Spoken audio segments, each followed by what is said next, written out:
Hello friend, आप देख रहे हैं टारगेट विद चंद्र इंस्टीट्यूट। मैं हूं चंद्रभान।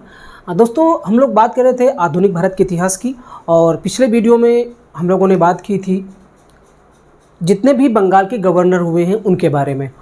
आज का वीडियो जो है उस पर हम बात करेंगे बंगाल के गवर्नर जनरल के बारे में। जैसा कि हमने बात की थी कि बंगाल का अंतिम गवर्नर वारेन हेस्टिंग्स था, और 1773 का जो रेगुलेटिंग एक्ट आता है उसके तहत बंगाल के गवर्नर को बंगाल का गवर्नर जनरल बना दिया गया था। तो बंगाल का अंतिम गवर्नर वारेन हेस्टिंग्स था, और बंगाल का पहला गवर्नर जनरल भी वारेन हेस्टिंग्स ही था। ठीक है, यहाँ तक हमने पढ़ा था। उसी के आगे हम आज पूरी तरीके से वारेन हेस्टिंग्स के समय जो भी महत्वपूर्ण घटनाएं हुई हैं, जो भी उसके समय काम हुए हैं, उनके बारे में हम लोग बात करेंगे। और ये बहुत ही इम्पोर्टेंट है, यहाँ से क्वेश्चन बनता ही बनता है, इसलिए आपको बहुत ही ध्यानपूर्वक चीज़ों को सुनना है, समझना है, क्योंकि इसके समय की कुछ घटनाएं ऐसी जटिल हैं जो हो सकता है समझने में कई बार दिक्कत हो। लेकिन मैं कोशिश करूँगा कि मैं बहुत ज़्यादा जटिलता में नहीं जाऊँगा, बहुत ज़्यादा गहराई पर ना जा करके आपको जो मुख्य बातें हैं वो बता दूंगा, ताकि आपको समझ में आ जाए बहुत ही सरल तरीके से। ठीक है, तो आइए हम लोग बात करते हैं बंगाल के गवर्नर जनरल के बारे में। तो पहला गवर्नर जनरल था वारेन हेस्टिंग्स, जिसका कार्यकाल था 1773 से 1785 ईस्वी तक। तो सबसे पहली चीज़ आपको क्या याद रखना है कि जब भी किसी गवर्नर जनरल के बारे में आप पढ़ें तो सबसे पहले उसके कार्यकाल को देखें, वो किस समय से किस समय तक रहा, इस चीज़ को आप ज़रूर देखें। इससे होगा क्या कि आपको जब समय अवधि पता रहेगी उस गवर्नर जनरल के बारे में, तो उस समय के बीच में क्या क्या घटनाएं हुई थी। हो सकता है बहुत सारी घटनाएं, अगर आपने इतिहास को पढ़ा है तो पहले से आपको कुछ घटनाएं पता हों, तो जैसे ही वो घटना आएगी, कोई घटना आपके सामने आती है 1773 से 85 के बीच की, तो आप तुरंत आइडिया लगा लेंगे कि उस समय जो है बंगाल का गवर्नर वारेन हेस्टिंग्स था। तो अगर आपसे प्रश्न पूछा भी जाता है कि ये निम्न घटना किसके समय में हुई थी, तो अगर आपको समय पता है तो आप तुरंत आंसर दे पाएंगे कि ये वारेन हेस्टिंग्स के समय में हुई थी। तो इस सबसे पहली चीज़ आपको ये याद रखनी है। ठीक है, अब हम यहाँ पर वारेन हेस्टिंग्स के बारे में पढ़ेंगे क्या। जैसे कि कुछ हेडिंग्स मैंने बनाई हैं। इसने प्रशासकीय सुधार क्या किए, व्यापारिक सुधार क्या किए, राजस्व सुधार से संबंधित क्या बातें की इसने, और न्याय संबंधी सुधार क्या किए। तो ये जो कुछ महत्वपूर्ण सुधार हैं उसके द्वारा जो किए गए थे उनको पढ़ेंगे। साथ ही साथ उसके द्वारा कुछ ऐसे भी कार्य किए जाते हैं जो अनैतिक थे। ठीक है, जो पूरी तरह अनैतिक थे। हालांकि जो भी सुधार अंग्रेज़ों के द्वारा किए जाते थे, कहीं ना कहीं उनमें उनके अंदर या उन जो भी सुधार किए गए हैं वो अपने निज हित के लिए ही वो करते थे। हालांकि उसका कभी कभी फ़ायदा भारतीयों को भी मिलता था, लेकिन कहीं ना कहीं वो जो भी योजनाएं, जो भी सुधार करते थे वो अपने उद्देश्य की पूर्ति के लिए करते थे। लेकिन यहाँ पर जो वारेन हेस्टिंग्स ने कुछ ऐसे कार्य किए हैं जो पूरी तरह से स्पष्ट तौर पर अनैतिक नज़र आते हैं, जिसका विरोध भारतीय ही नहीं बल्कि अंग्रेज़ों के द्वारा भी किया गया था। तो उन चीज़ों को भी हम पढ़ेंगे, और उसके पश्चात उसके समय की कुछ महत्वपूर्ण घटनाएं हैं जो कि मोस्ट इम्पॉर्टेंट हैं, उनको भी हम लोग देखने वाले हैं। तो सबसे पहले हम लोग शुरुआत करते हैं कि वारेन हेस्टिंग्स के द्वारा प्रशासकीय सुधार क्या किए गए। ठीक है, एडमिनिस्ट्रेटिव जो रिफॉर्म है वो क्या थे इसके समय के। तो सबसे पहली चीज़ जो लगभग सभी को पता होगी कि जब ये आता है तो इसने सबसे पहले क्या किया, चूँकि ये तो था 1772 में ही था। 1772 में बंगाल का गवर्नर था। लेकिन जब 1773 ईस्वी में रेगुलेटिंग एक्ट आता है, अर्थात कंपनी को रेगुलेट करने के लिए जब एक नियम आता है, उस नियम में एक व्यवस्था, एक प्रावधान ये भी था कि अब बंगाल का जो गवर्नर है वो मद्रास रेसिडेंसी, बॉम्बे प्रेसिडेंसी को भी देखेगा। वहाँ के जो गवर्नर थे वो तो काम करते रहेंगे, लेकिन इसका अधिकार क्षेत्र, जो बंगाल का गवर्नर था उसका अधिकार क्षेत्र बढ़ा दिया गया था, और नाम उसका रख दिया गया बंगाल का गवर्नर जनरल। तो ये बंगाल का पहला गवर्नर जनरल बन के आता है। और जो द्वैध शासन चल रहा था, द्वैध शासन के बारे में मैंने पिछले वीडियो में अच्छे से बताया था कि द्वैध शासन क्या था। द्वैध शासन जब प्रशासकीय कार्य अर्थात जिसे निजामत के कार्य बोला गया है और दीवानी के कार्य अर्थात जो राजस्व संबंधी कार्य थे, दो अलग अलग लोग एक ही स्थान पर देख रहे होते हैं, तो उसे हम द्वैध शासन कहते हैं, अर्थात दो लोगों का शासन। जैसे जो बक्सर का युद्ध हुआ, बक्सर के युद्ध के पश्चात जो इलाहाबाद की संधि होती है, इलाहाबाद की दो संधियां होती हैं। एक संधि होती है 12 अगस्त 1765 ईस्वी को, जो कि मुगल नवाब शाह आलम द्वितीय के साथ में की गई थी, और उससे जितने भी बंगाल, बिहार, उड़ीसा के दीवानी के कार्य थे वो छीन लिए गए थे, ठीक है, और उसे कुछ जो है पैसे देने का वायदा किया गया था। इसके साथ साथ दूसरी जो इलाहाबाद की संधि थी वो किसके साथ की गई थी? वो की गई थी शुजाउद्दौला के साथ में, ठीक है, अवध का नवाब शुजाउद्दौला के साथ में की गई थी। ये 16 अगस्त 1765 ईस्वी में की गई थी, और इससे प्रशासकीय जो कार्य हैं वो लिए गए थे। तो अब ये कार्य प्रशासकीय अर्थात शासन व्यवस्था को देखना, और जिसे निजामत के कार्य भी बोला गया है, और दीवानी के कार्य अर्थात जो राजस्व संबंधी कार्य थे, जब दोनों ले लिए गए तो ऐसे में अंग्रेज़ों ने किया क्या था कि देखने के लिए तो दोनों चीज़ें ले लेते हैं कि हाँ हम शासन करेंगे, लेकिन सोचिए कि अगर जनता के बीच में शासन प्रशासन को चलाना है तो यहाँ पर रिस्पॉन्सिबिलिटी होती है, लेकिन पैसा वसूलना है, राजस्व संभालना है, तो रिस्पॉन्सिबिलिटी मुक्त है, क्योंकि अब प्रशासन का कार्य तो कोई और देख रहा है। तो ऐसे में क्या हुआ कि उसी समय एक व्यक्ति था मोहम्मद रज़ा खां, सिताब राय, ठीक है, और दुर्लभ राय। तो इनको क्या किया गया था? इन तीनों को मिलाकर के दीवानी से संबंधित कार्य, राजस्व संबंधी कार्य जो सौंप दिए गए थे, और साथ ही साथ जो मोहम्मद रज़ा खां था उसको निजामत के कार्य भी सौंप दिए जाते हैं। तो यहाँ पर शाह आलम द्वितीय और शुजाउद्दौला और मीर कासिम भी था जब बक्सर का युद्ध हुआ था तीनों, लेकिन संधियाँ दो के साथ होती हैं।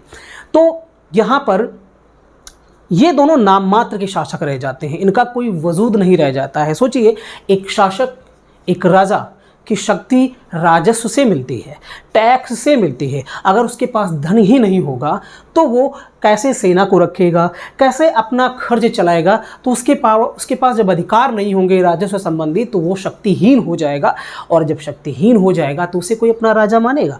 नहीं मानेगा। तो इस चीज़ को जब ये आता है वारेन हेस्टिंग्स, तो इसने क्या किया? समाप्त किया, ठीक है। ये चीज़ आपको समझ में आ गई होगी। तो द्वैध शासन को इसने समाप्त किया। द्वैध शासन की अवधारणा कौन लेकर के आया था? मैंने बताया था लियोनार्ड कॉर्टिस को इसका जनक माना जाता है, ठीक है। इसके बाद दूसरा काम क्या है? बंगाल और बिहार के नायब सूबेदार, मैंने बता दिया इस चीज़ को, मोहम्मद रज़ा खां और सिताब राय को दीवानी के कार्य से मुक्त कर दिया गया। अब ये जो दीवानी के कार्य कर रहे थे, जो राजस्व संबंधी कार्य कर रहे थे, इनके ऊपर भी इसको विश्वास नहीं रहता है और इनसे ये काम भी छीन लिया जाता है। चूँकि द्वैध शासन ही समाप्त, तो इनका भी काम समाप्त। साथ ही साथ राजकोष जो मुर्शिदाबाद से में था उसको कलकत्ता में लाया गया, क्योंकि आपको पता है जो मीर कासिम था उसने एक चालाकी की थी कि कलकत्ता से अपनी राजधानी मुर्शिदाबाद कर ली थी, तो अपने वहाँ पर राजकोष संबंधी कार्य कर रहा था। तो उस चीज़ को दो जगह पर एक जैसे काम नहीं हो सकते हैं, तो कलकत्ता लेके आता है, अर्थात राजकोष की जो व्यवस्था थी वो मुर्शिदाबाद से कलकत्ता ले आता है, या मुर्शिदाबाद से हटा करके कलकत्ता में लाया था। कौन? गवर्नर, बंगाल का गवर्नर जनरल वारेन हेस्टिंग्स। इसके साथ साथ एक और इम्पोर्टेंट काम क्या है कि 2 रेवेन्यू बोर्ड के स्थान पर इसने एक रेवेन्यू बोर्ड की स्थापना की कलकत्ता में। बात वही जो मैंने पहले बताई कि मुर्शिदाबाद में भी रेवेन्यू बोर्ड था और कलकत्ता में भी रेवेन्यू बोर्ड था। इसने क्या किया कि अब दो की जगह पर अब एक रेवेन्यू बोर्ड की स्थापना की। इसने कहाँ पर? कलकत्ता में। तो ये कुछ इम्पोर्टेंट प्रशासकीय सुधार थे, ठीक है। आगे हम बात करते हैं उसके क्या व्यापारिक सुधार थे, बहुत इंपॉर्टेंट है ये, ठीक है। तो यहाँ पर हम देखते हैं कि सबसे पहला काम है दस्तक प्रथा को समाप्त किया गया, ठीक है। अब सवाल ये उठेगा कि ये दस्तक प्रथा क्या है। तो अब इसके अगर हम बैकग्राउंड में जाएंगे तो दस्तक प्रथा, सबसे पहले इसको क्या बोलेंगे अंग्रेजी में? Free pass. फ्री पास का मतलब क्या है कि अंग्रेजों को ऐसी छूट दे दी गई कि आप बिना चुंगी कर दिए हुए आपको एक पास दे दिया जाएगा। उस पास के तहत आप किसी प्रकार का कोई टैक्स नहीं देंगे, कोई चुंगी नहीं देंगे और आराम से व्यापार कर पाएंगे। और ये व्यवस्था ये किसने दी थी? ये छूट किसके द्वारा दी गई थी? तो आपने पढ़ा होगा फर्रुखसियर, जो कि मुगल शासक था, घृणित कायर जिसे उपाधि दी जाती है, उस फर्रुखसियर ने 1717 ईस्वी में अंग्रेज़ों को, और ये किस बेस पर दी गई थी? चूँकि ये बीमार हो गया था और अंग्रेज़ों ने एक चिकित्सक को बुलाया और उसने जब इसका इलाज किया, ठीक नहीं हो रहा था, तो कह सकते हैं कि ये मरणासन स्थिति से जब ये सही हो जाता है तो इतना खुश हो जाता है कि अंग्रेज़ों को इसने क्या किया कि ये व्यवस्था दे दी दस्तक वाली, कि आप बिना चुंगी के व्यापार कर सकते हैं आराम से। ठीक, तो अब बात ये है कि ये दस्तक प्रथा के कुछ दुरुपयोग भी होने शुरू हो जाते हैं। कैसे? अंग्रेज खुद तो व्यापार कर ही रहे थे बिना किसी पास के, बिना कोई टैक्स दिए। साथ ही साथ ये जो भारतीय व्यापारी थे उनको भी कह रहे थे कि तुम भी मत दो, अपने बेस पे उनसे भी बिना चुंगी करके व्यापार कर रहे थे, बिना चुंगी कर दिए। तो अब आप दिमाग लगाइए कि चलो अंग्रेज़ों को तो छूट है, लेकिन जो भारतीय व्यापारी हैं जो चुंगी कर देते हैं वो कहाँ जाता है? वो जाता है नवाब के पास में, राजस्व में, और उससे वो सेना संबंधी कार्य करता है, वो अपनी सेनाओं को रखता है और अन्य जितने भी प्रशासकीय शासकीय कार्य हैं वो करता है। और उस समय कौन था? उस समय था बंगाल का नवाब सिराजुद्दौला। तो सिराजुद्दौला ने हालांकि इसका कई बार विरोध किया, क्योंकि जब भारतीय व्यापारियों से जो टैक्स सिराजुद्दौला को मिलता था वो भी मिलना बंद हो गया, क्योंकि ये भारतीयों को भी बोलते थे कि तुम भी बिना पास के आराम से व्यापार कर सकते हो। तो चुंगी कर लेने वाले कौन थे? वो तो राजा के कर्मचारी थे। तो अंग्रेज़ों को तो छूट थी ही थी, अंग्रेज भारतीयों को भी छूट देने लगे अपनी तरफ से। तो इस चीज़ का दुरुपयोग भी होने लगा था और निजी व्यापार भी करते थे, तो खूब पैसा कमाते थे। तो ऐसे में जब ये आता है तो इसने क्या किया कि इस दस्तक प्रथा को इसने समाप्त कर दिया। ओके,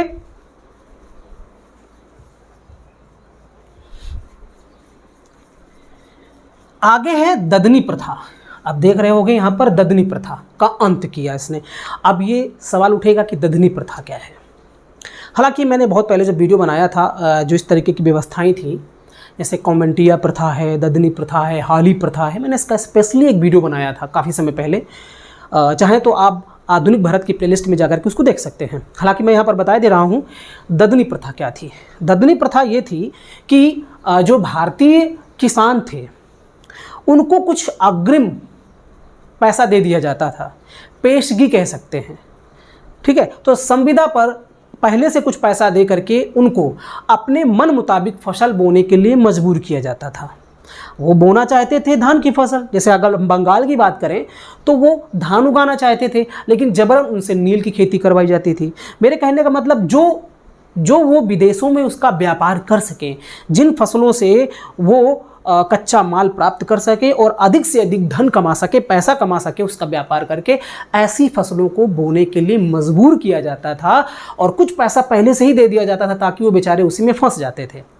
ठीक, इसको बोला गया ददनी प्रथा। और ये ददनी प्रथा का अंत किसने किया? वारेन हेस्टिंग्स ने किया। तो कह सकते हैं ना कि एक अच्छा कार्य था इसका। ठीक है, और इसके साथ साथ इसने कलकत्ता में सरकारी टकसाल की स्थापना की, अर्थात अब सरकारी जो सिक्के हैं, जो मुद्राएं हैं, उनको छापने का कारखाने की स्थापना भी इसने कहाँ पर की? कलकत्ता में की। किसने? वारेन हेस्टिंग्स ने। तो ये इसके कुछ व्यापारिक सुधार थे। ठीक है, अच्छी बात है। अगला है राजस्व संबंधी सुधार। राजस्व सुधार है तो उसने ब्रिटिश लैंड रेवेन्यू कलेक्टर का एक पद सृजित किया। ब्रिटिश लैंड रेवेन्यू कलेक्टर का एक पद का सृजन किया था, स्पेशली राजस्व संबंधी चीज़ों को देखने के लिए, उनकी जांच पड़ताल करने के लिए। ठीक है, तो ये राजस्व संबंधी सुधार हो गया। न्याय संबंधी सुधार, देखिए मैं यहाँ पर सिर्फ वही बात कर रहा हूँ जो परीक्षा की दृष्टि से महत्वपूर्ण है।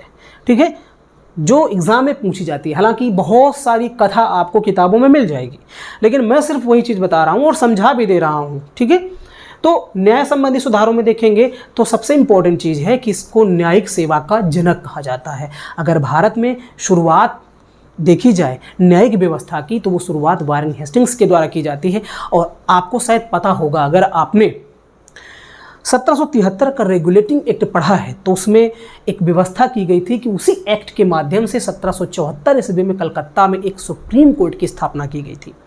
तो ये न्यायिक सुधार था, तो यही व्यवस्था ये लाया था, इसलिए इसको न्यायिक सेवा का जनक कहा जाता है। ठीक है, प्रत्येक जिले में इसने क्या किया था कि एक एक दीवानी और एक फौजदारी न्यायालय की स्थापना करवाई थी।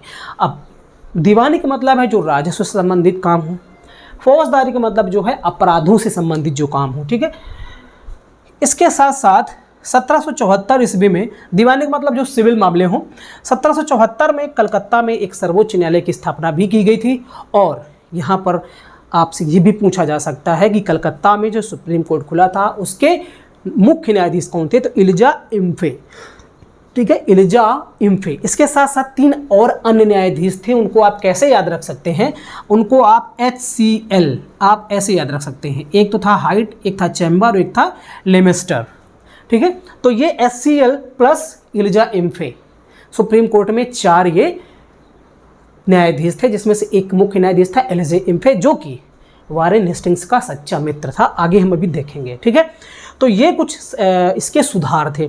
अब इसके कुछ अनैतिक कार्यों को देख लेते हैं, ठीक है। जैसे पहला काम है नंद कुमार को फांसी। देखिए, नंद कुमार बंगाल का एक व्यक्ति था जो कि एक फौजदारी व्यवस्था का काम देख रहा था, एक विद्वान व्यक्ति था, ब्राह्मण व्यक्ति था।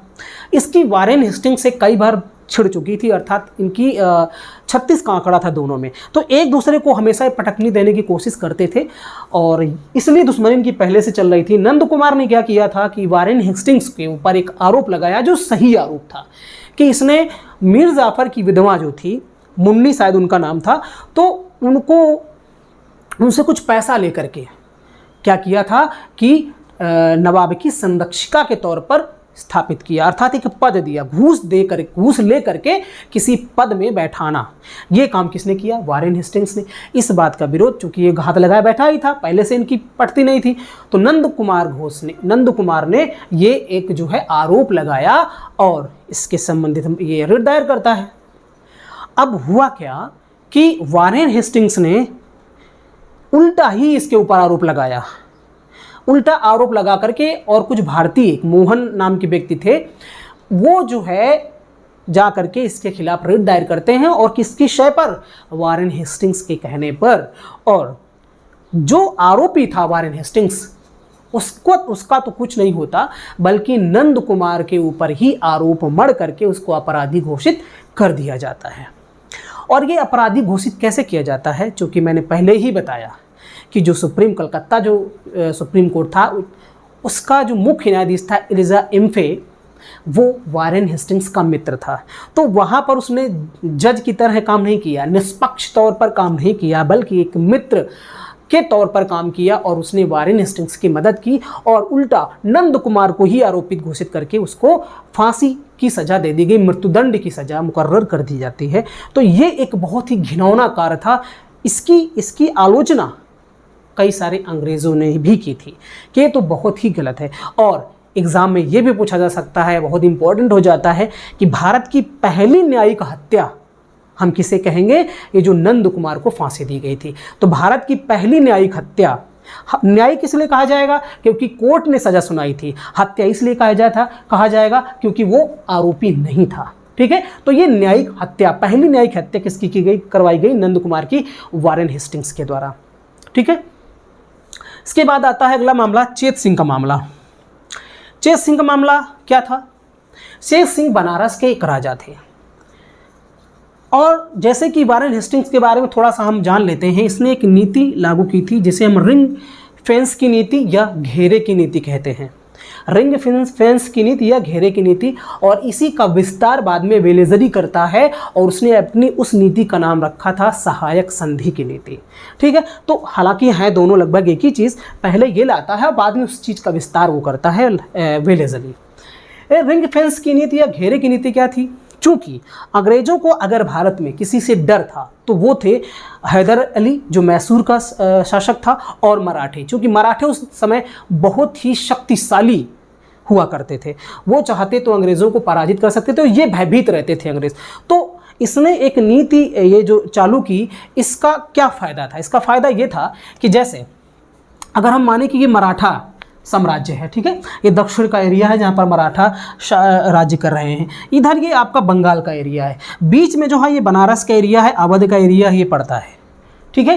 तो ये इन राज्यों को, ये जो छोटे छोटे ये राज्य थे, इनको एक बफर स्टेट के रूप में यूज़ करना चाहता था।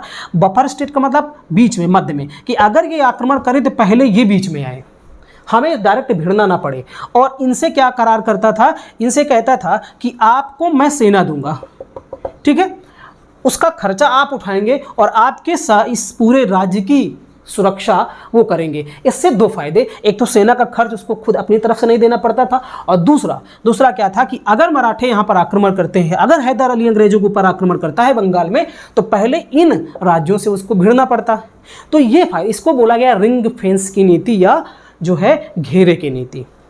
अब हुआ क्या कि इसके तहत कई सारे फायदे, एक तो विरोधी जो राज्य थे उनसे बचता था, और दूसरी चीज़ यहाँ पर इनके ऊपर किसी प्रकार का आरोप लगा करके या कई सारा धन, अब इनसे धन भी वसूलता था इसके बदले। इस व्यवस्था को देने के बदले बहुत सारा पैसा भी देते थे ये लोग, यहाँ के जो शासक थे बफर स्टेट के। ठीक है, जैसे हम बात करें बनारस का जो राजा चेत सिंह था, उसके साथ यही हुआ। अब इससे जब पैसा मांगा गया तो ये पैसा देने में सक्षम नहीं था। जब पैसा देने में सक्षम नहीं था, अंधाधुंध से पैसा मांगा जा रहा था, तो ऐसे में जो वारेन हेस्टिंग्स था, इसने क्या किया, कुछ सैनिक टुकड़े लेकर के इसके ऊपर आक्रमण कर दिया। कलकत्ता से सीधा बनारस आ गया। ठीक है, तो बनारस का एरिया है, जो गाजीपुर का एरिया है, इस पूरे एरिया को इसने अपने अंडर पे लिया। और राजा चेत सिंह कि हालांकि जो वहाँ के निवासी थे बनारस के, वो काफ़ी जो है वारेन हेस्टिंग्स से टक्कर लेते हैं, लेकिन अंततः चूँकि शासन तो इन्हीं का चल रहा था, इसके पास सेना थी काफ़ी, और ऐसे में राजा चेत सिंह को जो है ग्वालियर भागना पड़ जाता है। तो कह सकते हैं कि यहाँ पर भी गलत अनैतिक कार्य किया जाता है। आप किसी से जबरन फालतू का आरोप लगा करके आप उससे धन वसूलें तो ये गलत है। तो यही कार्य करता था राजा चेत सिंह के साथ में भी इसने यही किया। ये लगभग हम बात करें तो वही 1775 के करीब की बात है। ठीक है, और 1775 में ही नंद कुमार को भी फांसी दी जाती है। और यहाँ ये जो मामला आया अवध की बेगमों के बारे में, 1781 का मामला है, इसके बारे में थोड़ा जान लेते हैं। आपने पढ़ा होगा बनारस की संधि या फैजाबाद की संधि, ये दोनों एक ही है। बनारस की संधि का दूसरा जो पार्ट था, पहली संधि बनारस की थी पहली जो संधि थी फैजाबाद की हम कह सकते हैं, या बनारस की संधि, वो 1773 में, दूसरी 1775 में होती है।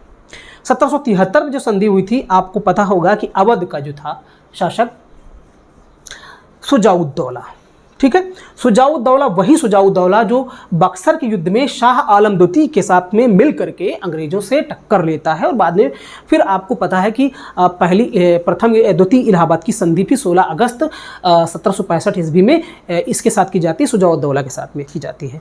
शुजाउद्दौला के साथ में जो संधि की जाती थी, और जब ये इसकी डेथ हो जाती है तो वो संधि खत्म।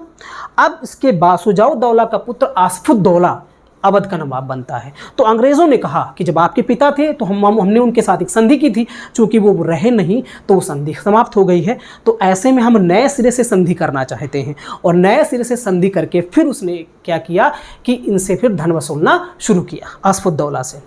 आसफुद्दौला से बार बार जब धन वसूला गया, ऐसा धन वसूला गया जो देने में सक्षम नहीं था, तो आसफुद्दौला ने उसकी जो माँ थी, उसकी जो दादी थी, उनके पास काफ़ी संपत्ति थी। वो संपत्ति जो है अपने अंडर में ली थी। कोई भी माँ हो, जब उसका पुत्र फालतू का खर्चा करेगा, जब वो विलासी हो जाएगा, जो वो ऐश्वर्य की ज़िंदगी जिएगा, विलासितापूर्ण जीवन जिएगा, ना उसको राजकाज से मतलब है, तो ऐसे में कोई भी माँ होगी जो वो चाहेगी कि काफ़ी धन पर वो अपना जो है नियंत्रण स्थापित करे। तो आसफुद्दौला इतना दुष्ट था कि इसने अंग्रेजों वारेन हेस्टिंग्स से कहा कि अगर आप मेरी माँ दादी से पैसा लेकर के मुझे देंगे, जो उनकी संपत्ति जो है, जो वो कब्जाए बैठी हुई हैं, अगर वो दे देते हैं हमें, तो हम आपकी बात को मान लेंगे। तो इस बात को वारेन हेस्टिंग्स मान जाता है, और ये जो बेगमें थीं, इनके ऊपर इतना क्रूरतापूर्वक व्यवहार करता है, कोड़े तक लगाए जाते हैं, और इतना उनको दंडित किया जाता है कि एक बार तो आसफुद्दौला को भी दया आती है, लेकिन इसने साफ साफ कहा था कि ना तो इनको भोजन दिया जाए, ना इनकी इनके ऊपर जंजीरें जकड़ी गई थी उनको खोला जाए। यहाँ तक कि जो आसफुद्दौला इतना दुष्ट था उसको भी बहुत बुरा लगता है ये सब देख करके। तो ये भी एक अनैतिक कार्य था। और बाद में फिर उन्होंने जो बेगमें थी उन्होंने पैसा फिर दिया, ठीक है। तो इस तरीके से लूट मार करता था ये कौन, वारेन हेस्टिंग्स। तो ये कुछ अनैतिक कार्य हैं जो एग्जाम की दृष्टि से महत्वपूर्ण है, पूछे भी जा सकते हैं, ठीक है। तो हमने ये कुछ इसके अनैतिक कार्य देखे। अब कुछ महत्वपूर्ण जो घटनाएं हैं उनको देख लेते हैं, बहुत इंपॉर्टेंट है, ध्यान से सुनिएगा। जैसे हम बात करते हैं 1772 ईस्वी की, ये बात हो चुकी है। द्वैध शासन समाप्त किया बंगाल में, किसने, वारेन हेस्टिंग्स ने। तो इसके बारे में ज़्यादा तो बात करेंगे नहीं। 1773 ईस्वी में रेगुलेटिंग एक्ट आता है। ये पारित होता है, रेगुलेटिंग एक्ट के क्या प्रावधान थे, उसके लिए मैं पूरा डिटेल पे यहाँ पर नहीं जाऊँगा, उसका वीडियो आप देख सकते हैं, इसी वीडियो के डिस्क्रिप्शन में डाल दूँगा, आप देख लीजिएगा। कलकत्ता सुप्रीम कोर्ट की स्थापना इसी के तहत की जाती है। कब? 1774 में। इस बात को मैं बता ही चुका हूँ। कलकत्ता में टकसाल, ये भी बता चुका। बनारस की संधि 1773, इसके बारे में भी मैंने बात कर ली है आपसे, ठीक है। 1775 में यहाँ पर आ जाते हैं, प्रथम आंग्ल मराठा युद्ध हुआ। अब चूंकि काफ़ी समय तक आप मराठों से बचे नहीं रह सकते थे, लेकिन अब पहले के समय से काफ़ी अंतर आ गया था। जो मराठे थे वो माधवराव नारायण के साथ में काम कर रहे थे, अर्थात माधवराव नारायण उस समय मराठा शासक था। प्रथम आंग्ल मराठा युद्ध होता 1775 से 1782 के मध्य माधवराव नारायण और वारेन हेस्टिंग्स के बीच में, जिसमें कि ये पराजित होते हैं। एक संधि होती है पुरंदर की संधि, पुरंदर की संधि भी होती है, और बाद में 1782 में सालबाई की संधि भी होती है, उसी माधवराव नारायण और अंग्रेजों के मध्य में, ठीक है। तो ये यहाँ पर नंद कुमार को मृत्युदंड भी दिया गया, हमने बात कर ही ली है नंद कुमार को यहाँ पर, ठीक है। अब आते हैं हम लोग 1780 में। तो 1780 में द्वितीय आंग्ल मैसूर युद्ध होता है। तो प्रथम आंग्ल मैसूर युद्ध हुआ था 1767 से 1769 ईस्वी में हैदर अली और वेरेलस्ट के बीच में। खैर वहाँ वारेन हेस्टिंग्स तो था नहीं। दूसरा जो युद्ध होता है वो होता है 1780 से 1784 ईस्वी में, द्वितीय आंग्ल मैसूर युद्ध, जब जो वारेन हेस्टिंग्स और हैदर अली के बीच में ही होता है। और इसी के तहत, इसी द्वितीय आंग्ल मैसूर युद्ध में जब हैदर अली और अंग्रेजों के बीच में अनिर्णित युद्ध होता है, अर्थात निर्णायक स्थिति पर नहीं पहुंचता, तो ऐसे में यहाँ पर मंगलौर की संधि की जाती है।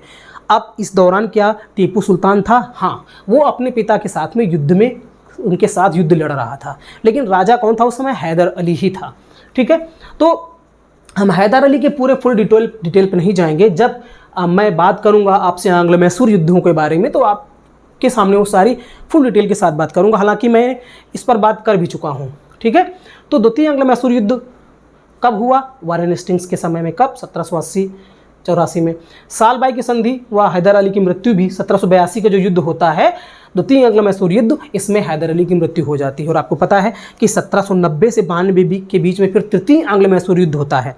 तृतीय आंग्ल मैसूर युद्ध टीपू सुल्तान और लॉर्ड कॉर्नवालिस के समय में होता है, ठीक है। और इसमें टीपू सुल्तान कमजोर पड़ जाता है, तो उसे श्रीरंगपट्टनम की संधि करनी पड़ती है। और फिर चतुर्थ आंग्ल मैसूर युद्ध होता है 1799 में, जिसमें टीपू सुल्तान लड़ते हुए वीरगति को प्राप्त करता है। हालांकि वो यहाँ का मुद्दा नहीं है, लेकिन मैंने बता दिया आपको।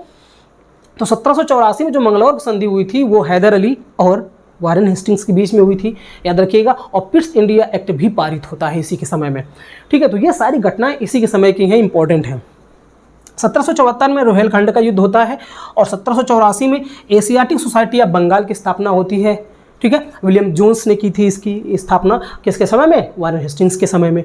और 1785 ईस्वी में वारेन हेस्टिंग्स पर जब ये इंग्लैंड लौट कर जाता है, तो इसके ऊपर महाभियोग लगाया जाता है। और हालांकि अंग्रेज ही इसके ऊपर महाभियोग लगाते हैं वहाँ की संसद पर, ये दिवालिया हो जाता है, लेकिन फिर भी ये जो है महाभियोग इस पर साबित नहीं किया जाता है। तो इस तरह से हमने बंगाल की गवर्नर जनरल में पहला जो है वारेन हेस्टिंग्स, उसके बारे में पूरी तरीके से बात कर ली है, ठीक है। वीडियो यहीं पर समाप्त होता है। अगर वीडियो पसंद आया हो तो आप चैनल को सब्सक्राइब करें, लाइक करें और शेयर करें। Thank you.